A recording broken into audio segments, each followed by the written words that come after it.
হাসি হাসি পর্ব ফাঁসি দেখবে ভারতবাসী, বিদায় দে মা ঘুরে আসি। থাইল্যান্ডে সোনা জয় করে ভারতের পতাকা উঁচুতে মেলে ধরলেন শিলিগুড়ির শর্মিষ্ঠা ও পায়েল। স্বাধীনতা দিবসের প্রাক্কালে খবরের ঘণ্টার সম্বর্ধনা।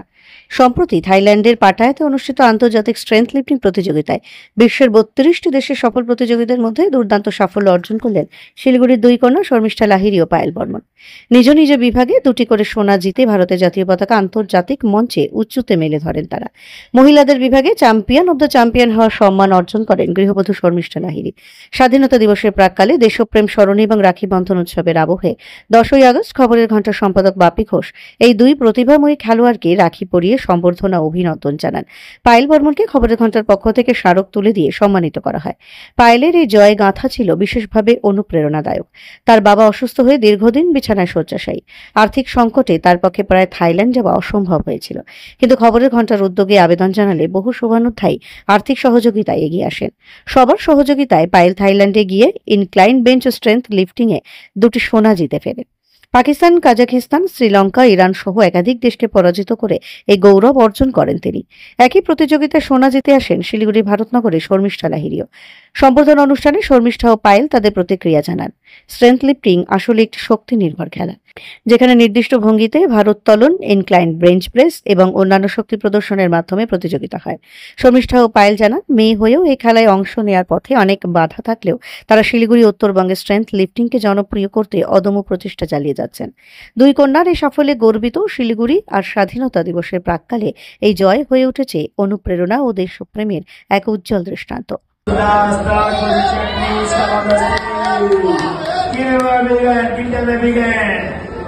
Strongest women.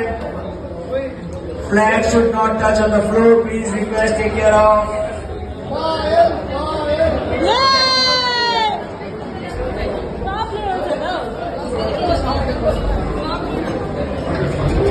Ranju, please take care of flag. Flag ऊपर करो, flag ऊपर करो, flag ऊपर करो, नीचे ना ऊपर करो. Back side. हाँ. और मैं छोटे से नहीं.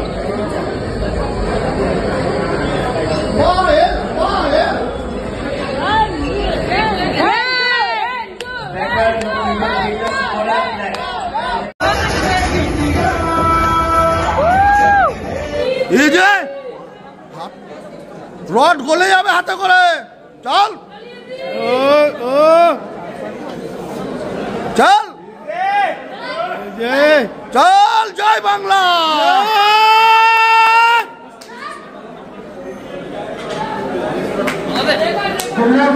আবার মারে করো। জয় জয় জয়। Easy easy.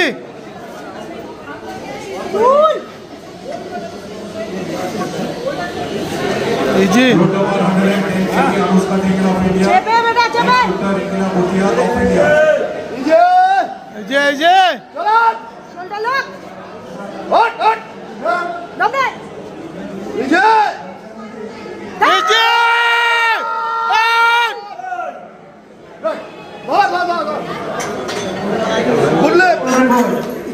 It's a new world record, 77.5 kg.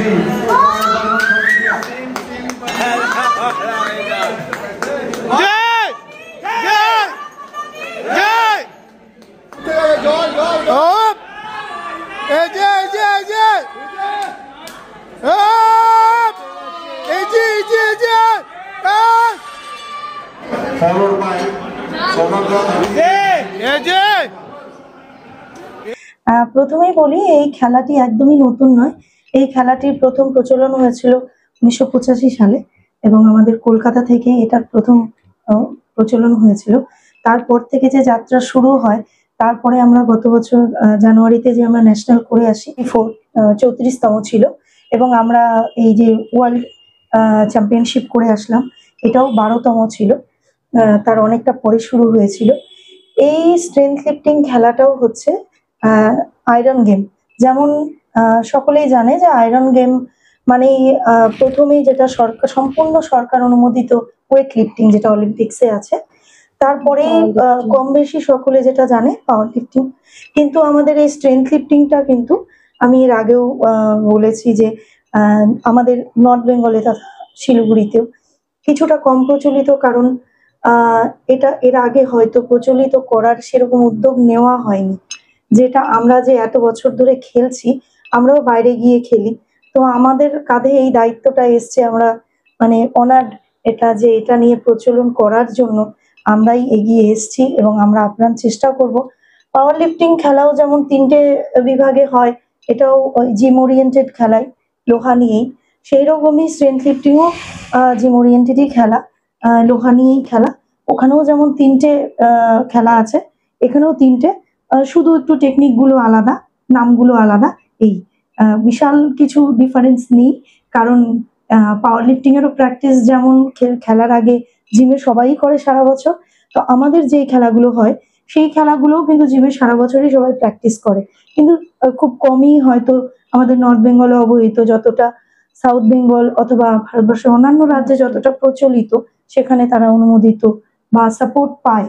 তো আমাদেরও প্রচেষ্টা চলছে যে লোকে আরো জানুক, বা আমাদের সরকার যদি আমাদের দিকে একটু দৃষ্টি আকর্ষণ করে, তবে আমাদের মতো প্লেয়াররা আরো উৎসাহ পাবে, আরো এগিয়ে যেতে পারবে, এই খেলা আরো প্রচলিত হবে।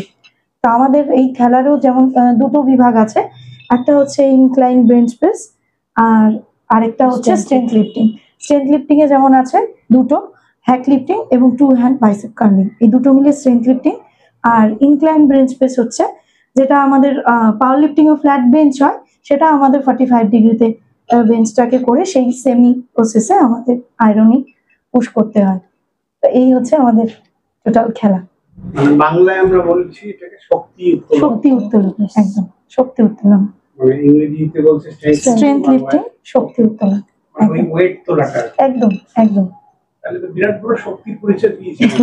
হ্যাঁ, সারা বছরের আমাদের অধ্যাবসায়, খাওয়া দাওয়ার কিছু নিয়মানুবর্তিতা, এই সবচেয়ে বড় কথা কি, জীবনে যে কোনো দিকেই সফলতা চাইতে হলে সবার আগে নিজেকে খুব একাগ্র করতে হবে, সেই বিষয়ে নিজেকে ফোকাস করতে হবে। আগে নিজেকে চাইতে হবে যে আমি শুধু নিজের মনোরঞ্জনের জন্য করছি, না আমি সত্যি একটা জায়গায় পৌঁছতে চাই। তো সবার আগে সেটা ফোকাস করতে হবে, অবশ্যই সফলতা আসবে। আমরা এই বাংলায় বলে থাকি সবসময় একটা, বাংলার মাটির সঙ্গে রক্তের সঙ্গে মিশে আছে যে নারী শক্তি। নারী শক্তির বর্ণনা এখানে সবসময় করা হয়, এবং এখানে শক্তিপীঠ একটা অন্যরকম আমাদের এই নর্থ ইস্ট বাংলা থেকে শুরু করে। আমি যদি আধ্যাত্মিক দিক থেকে বিচার করি, সেদিক থেকে আপনাদের এই খেলা শক্তি উত্তোলনের একটা প্রতিযোগিতায় বাংলাকে একটা শীর্ষে মেলে ধরা, আন্তর্জাতিক পর্যায়ে নিয়ে যাওয়া, একদম। তো কি বলবেন? এটা ভাবতে খুব ভালো লাগে, যেহেতু এই খেলাটার উদ্ভবও ভারতবর্ষ থেকেই হয়েছিল এবং আমাদের কলকাতা থেকে, হ্যাঁ বেঙ্গল থেকেই হয়েছিল।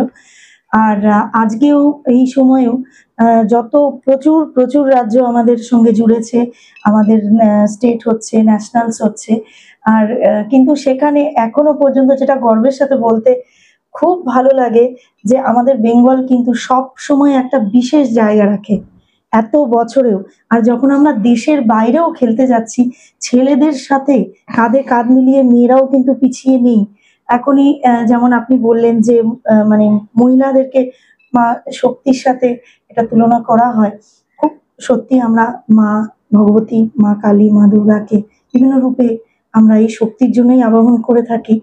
তো বিদেশের মাটিতেও গত কয় বছর ধরেও কিন্তু আমরা গর্বের সাথে বলছি, আমাদের ভারতবর্ষ কিন্তু কন্টিনিউ, ভারতবর্ষের ছেলে এবং মেয়েরা নিজেদের বেস্ট দিয়ে বেস্ট প্রাইজটা কিন্তু এখনো পর্যন্ত তুলে নিয়ে আসছে। এটা একটা বিশাল পরিচয় যে মায়ের আশীর্বাদ আমাদের সঙ্গে আছেই। সবার প্রথম যেমন সুস্থতাটা, হ্যাঁ, আমরা যখন সুস্থ থাকবো তারপরে আমরা খেলবো। স্ট্রেংথ লিফটিং এর ব্যাপারটা দিদি তো কিছুটা বললোই, মানে পুরোটাই বললো। আমি যেটা শুধু এইটুকুই বলবো, স্ট্রেংথ লিফটিং খেলাটা কিন্তু পাওয়ার লিফটিং বলুন, আমি ওয়েট লিফটিং এ যাচ্ছি না, কারণ ওটা পুরোটাই আলাদা অলিম্পিক গেমস এর মধ্যে পড়ে যাচ্ছে।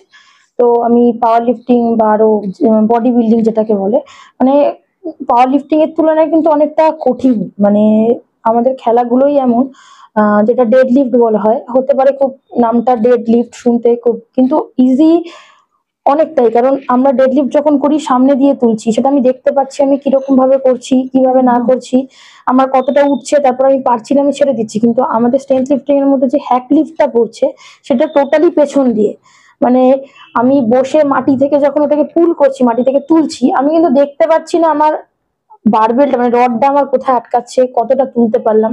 তো সেটাতে চোট লাগার তো ব্যাপার সব খেলাতেই থাকে, এটা আমি বলবো না যে এটাতে চোট লাগবে না ওটাতে কি, কিন্তু আমাদের প্রচন্ড মানে কঠিন একটা গেম, যেটা আমি যদি অন্য খেলা থেকে কম্পেয়ার করি, যেমন ফ্ল্যাট বেঞ্চের সাথে, সেটা আমি টোটালি আমি একটা লেভেলে সমান জায়গায় শুয়ে বেঞ্চের ওপর করছি। আমাদের খেলাটা 45 ডিগ্রি ওপরে, মানে বেঞ্চটা এতটা উঁচু হয়ে থাকছে, সেখানে ওটারও একটা প্রচন্ড শক্তির প্রয়োজন হয়, মানে ব্যালেন্সের প্রয়োজন হয়। একটু এদিক ওদিক হলে আমার শোল্ডার বলুন মানে যে চোট লাগতেই পারে। তো আমি এটা আমার স্টুডেন্টদেরকেও, আমি যে জিমে করাই তাদেরকে কাউকে কোনোদিন পুশ করি না, কারণ খেলাধুলাটা নিজের ইচ্ছেতে হয়। একদম আমি অ্যাজ আ ট্রেনার হিসেবে এটা বলবো যে বলি সবসময় কাউকে কোনোদিন পুশ করতে নেই। এবার সে যদি কেউ দেখে যদি আমার থেকে দেখে শেখে বা করতে চায় যে দিদি আমি এটা করব, অবশ্যই তাকে সেটা শেখানো দরকার। আর আমাদের নর্থ বেঙ্গলে যেটা এই স্ট্রেংথ লিফটিং এর প্রচারটা খুবই কম। আমরা আশাতেই 3 বছরে কিছু কিছু লোক হয়তো জেনেছে, তারপর আমরাও একটা রিসেন্ট কম্পিটিশন করলাম ইস্ট ইন্ডিয়া, তো একটু আধটু জানা, কিন্তু তারা আসতেই খেলাতে ভয় পায়, মানে নর্থ বেঙ্গলের কিছু মানে ভয় পায় ওরকম ভাবে আমি কাউকে ছোট করে বলছি না, কারণ তারা তো দীর্ঘদিন ধরে এই প্র্যাকটিসটা করে না। কারণ এই নর্থ বেঙ্গলে কিন্তু পাওয়ার লিফটিং এর মানে প্রচলনটা প্রচুর, খুব, সেটা খুবই ভালো। আমাদেরটা একটু পিছিয়ে আছে, হয়তো আগে আমরা আছি নিয়ে যাওয়ার জন্য। তো তারা একটু ভাবে যে হ্যাঁ এইরকম এরকম এরকম, মানে ইনক্লাইন বেঞ্চ প্রেস, যেটা আমরা খুব একটা জিমে প্র্যাকটিস আদার্স কেউ করে না, যেটা আমরা করি, কঠিন। তো আমি এটাই বলবো আস্তে আস্তে প্র্যাকটিস করলে, কোনো জিনিস যদি মন থেকে ভালোবেসে প্র্যাকটিস করা হয়, সেটা ঠিক সফলতা তো পাবেই, যেটা আমরা পেয়েছি। মানে আমরা দীর্ঘদিন কালই এটাই ভাবি, আমাদের টপিক সবসময় থাকে জিমে বা জিমের বাইরে যেখানেই যাই না কেন, কিভাবে আর কতটা ইমপ্রুভ করা যায়, আর কত প্র্যাকটিস করলে বেঞ্চ প্রেস বাড়বে বা হ্যাক লিফট বাড়বে, 2 হ্যান্ড কার্ল বাড়বে। তো আমরা চেষ্টায় আছি আরো এগিয়ে নিয়ে যাওয়ার। আর হ্যাঁ একদম একদম ছেলেরা তো এমনিতেই সবেতে এগিয়ে, মেয়েরা অনেকটা পিছিয়ে। এই খেলাটা এশিয়ান গেমস বা অলিম্পিক, মানে অলিম্পিক এখনো অব্দি তো আসেনি। সরকারি পর্যায়ের জন্য যে আমাদের পুরো অল ওভার ইন্ডিয়ায় যে ফেডারেশন আছে, তারা তাদের চেষ্টা চালিয়ে যাচ্ছে, যদি একটা সরকারি হওয়া যায়, হ্যাঁ তাদের মতো কাগজপত্রের চেষ্টা চালিয়ে যাচ্ছে। তো আমরা অ্যাজ এ প্লেয়ার হিসেবে আমরা নিজেদের প্রচার এবং ছেলে মেয়েদেরকে তৈরি করা, এইসবের চেষ্টা আমরা একদম এই লেভেল থেকে শুরু করেছি। যারা আমাদের সিনিয়ররা আছে তারা সেই অফিসিয়াল চেষ্টা করে যাচ্ছেন, আমরা অপেক্ষায় আছি কবে হবে। আর একটা কিছু যদি চাকরি টাকরি এখান থেকে হয়, তাহলে আমাদের মতন ছেলেমেয়েরা প্রচুর এরকম প্লেয়ার আছে, শিলিগুড়িতে বলুন বা বাইরে, মানে আমাদের কলকাতার সাইডে, আমি বেঙ্গলের কথাই বলি, এরকম সব ডিস্ট্রিক্টে এরকম অনেক ছেলে মেয়ে আছে যারা এরকম একটা ভালো প্লেয়ার বসে আছে। মানে এটা থেকে তখন চাকরি টাকরি কিছু শুরু হয়নি, হলে খুব ভালো হয় আমাদের জন্য। আর লাস্ট আরেকটা কথা আমার যেটা মানে বলতেই হবে, সেটা হচ্ছে আমাদের স্যারকে নিয়ে কিছু বলা হয় না, আমার খুব খারাপ লাগে। তো আমি নাম তুলেই বলি স্যারের, সুব্রত মান্না বলে আমাদের স্যার আছেন, গুরু। তাকে কিভাবে ধন্যবাদ দেবো আমি জানি না।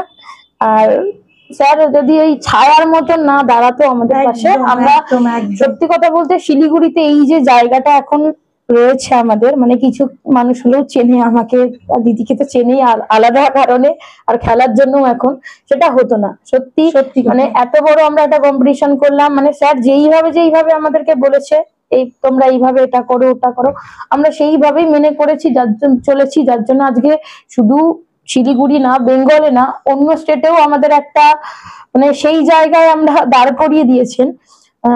সুব্রত স্যার আছেন, আর আরেকজন যেটা আমাদের বেঙ্গলের যে স্যার বাবুল বিকাশ ভদ্রনবী, এবং আমাদের পুরো ফ্যাকাল্টি, মানে আমরা অনেকটা পরে পেয়েছি, কিন্তু মানে সত্যি কথা, মানে এরকম একজন গুরু সুব্রত মান্না স্যারকে এরকম একজন গুরু পেয়েছি, মানে এর জন্য আমরা সত্যিই ধন্য।